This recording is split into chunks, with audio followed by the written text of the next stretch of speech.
इस्लामाबाद की दो डॉक्टर बहनें जो मुख्तलिफ मकामात पर सड़क किनारे मुसाफिरों के लिए अफ्तार दस्तरखान सजाती हैं। जब भी हम रोड साइड करते हैं वो पूरा भर जाता है। पूरा महीना हम लोग दस्तरखान लगाते हैं। चिकन आलू का सालन, खजूरें हैं, पकोड़े हैं, हलवा है। मुझे बताएं, आप दो बहनें मिली और फिर लोगों को अफ्तार करवाना शुरू हो गई, राशन तकसीम करना शुरू हो गई। आइडिया कब आया?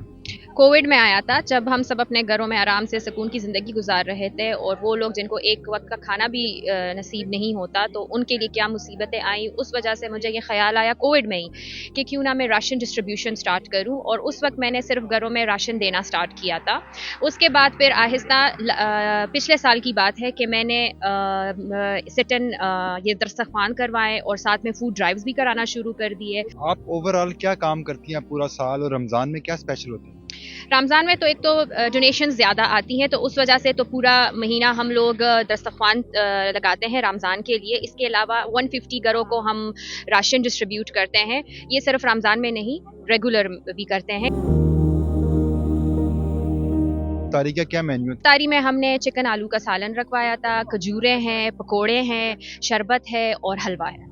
तो रोज़ाना एक ही मेन्यू होता है आपका? हम चावल जो है वो कभी कभी रखवाते हैं। ज़्यादातर लोग रोटी खाना पसंद करते हैं, तो इसलिए सालन हम रखवाते हैं। चिकन का सालन रखवाते हैं, आलू कीमा रखवा लेते हैं, और मीठे में हम कभी खीर देते हैं, कभी गाजर का हलवा और कभी सूजी का हलवा। हमने देखा है जो लोग अफ्तारियाँ करवाते हैं वो एक ही लोकेशन पे करवाते हैं। आपकी लोकेशन डेली तब्दील होती है, क्या वजह? हमारी लोकेशन डेली इसलिए तब्दील होती है, अब अगर आप देख सकते हैं तो F8 में अभी 2-3 दस्तरखान लगे हुए हैं, तो इस तरह हमें पता चल जाता है कि किधर ज़्यादा ज़रूरत है। तो अब F11 में दस्तरखान कम लगते हैं, तो ज़्यादातर अब हम अफ्तारियाँ F11 साइट पे कराते हैं या हम F10 साइट पे करा देते हैं, D12 पे कराते हैं। ये जो आपने सेक्टर बताया ये सारे इस्लामाबाद के पोश एरियाज हैं, तो आपके पास अफ्तारी करने कौन लोग आते हैं? सिक्योरिटी गार्ड्स होते हैं, जो बाइक्स वाले होते हैं, जो टैक्सी ड्राइवर्स होते हैं, जो घर तक नहीं पहुंच सकते, तो वो लोग होते हैं। जो मजदूर होते हैं वो आ जाते हैं हमारे पास यहाँ अफ्तारी कराने, तो काफ़ी लोग आते हैं। अफ्तारी पे माहाना कितना खर्चा आता है आपका रमज़ान में? माहाना हमारा डेली अफ्तार का जो खर्चा आता है तकरीबन 16 से 17 हज़ार आता है डेली। तो ये कहाँ से पैसे आते हैं? डोनेशन लेती हैं आप? जी डोनेशंस देते हैं हम। कहाँ कहाँ से डोनेशन? ज़्यादातर जो डोनेशंस है वो हमारे फ्रेंड्स एंड फैमिली सपोर्ट करते हैं और हम खुद भी सपोर्ट करते हैं। आपने ये सफ़र शुरू किया था, फिर आपकी बहन भी आपके साथ मिली, या दोनों मिलके ही शुरू किया था? दोनों का अलग अलग स्टार्ट हुआ था, और उसके बाद फिर हमने अभी इसको ज्वाइन कर लिया है।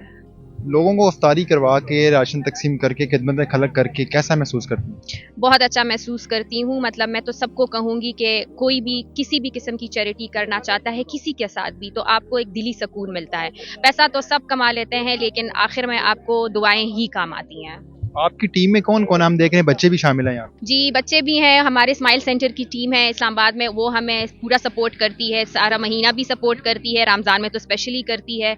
और हमें कॉल्स और मैसेजेस भी आते हैं कि हम आपके साथ काम करना चाहते हैं, तो हम उनको, अगर लाहौर में है फॉर एग्जांपल या पेशावर में है, तो हम उनको ले लेते हैं अपने साथ। मुझे बताएं, आप दो बहनों ने मिलकर लोगों को अफ्तार करवाना शुरू कर दिया, ये आइडिया कब आया, कैसे आया? ये एक छोटा सा प्रोजेक्ट है एक बड़े मिशन का। हमारी एक NGO है आसरा खल्क वेलफेयर एसोसिएशन, और मेरे साथ डॉक्टर माहिनू है, उनकी कुलनूर है चैरिटी।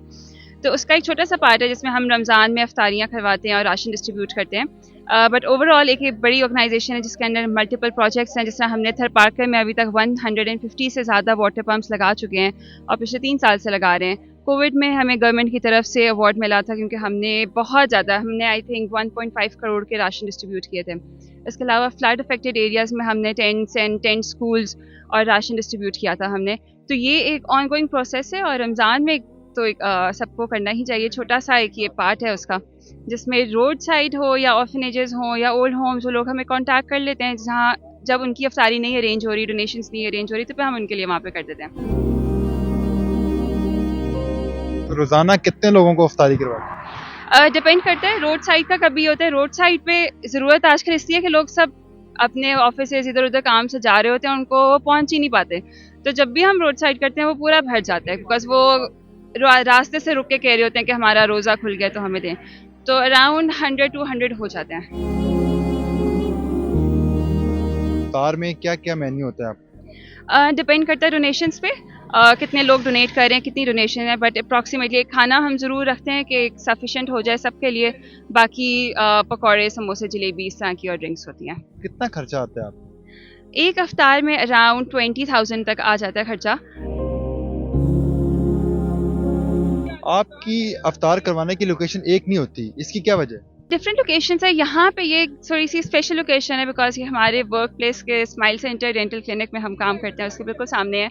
अदरवाइज़ ये कि कहीं भी हम कर लेते हैं, जहाँ में जॉट डाउन कर लेते हैं एरिया जहाँ में लगता है कि ज़्यादा डिजर्विंग लोग हैं, ज़्यादा लोगों को हम केटर कर सकते हैं, तो फिर हम वहाँ पे कर लेते हैं। आप रोज़ाना अफ्तारी करवाती हैं? हाँ, रोज़ाना होती है। इस्लामाबाद में रोज़ाना नहीं होती, बट ऑल ओवर पाकिस्तान रोज़ाना होती है। सिंध में हमारी अफ्तारियाँ हो रही हैं, हमारे पास पूरा स्केड्यूल हमारा रमज़ान से पहले बन जाता है।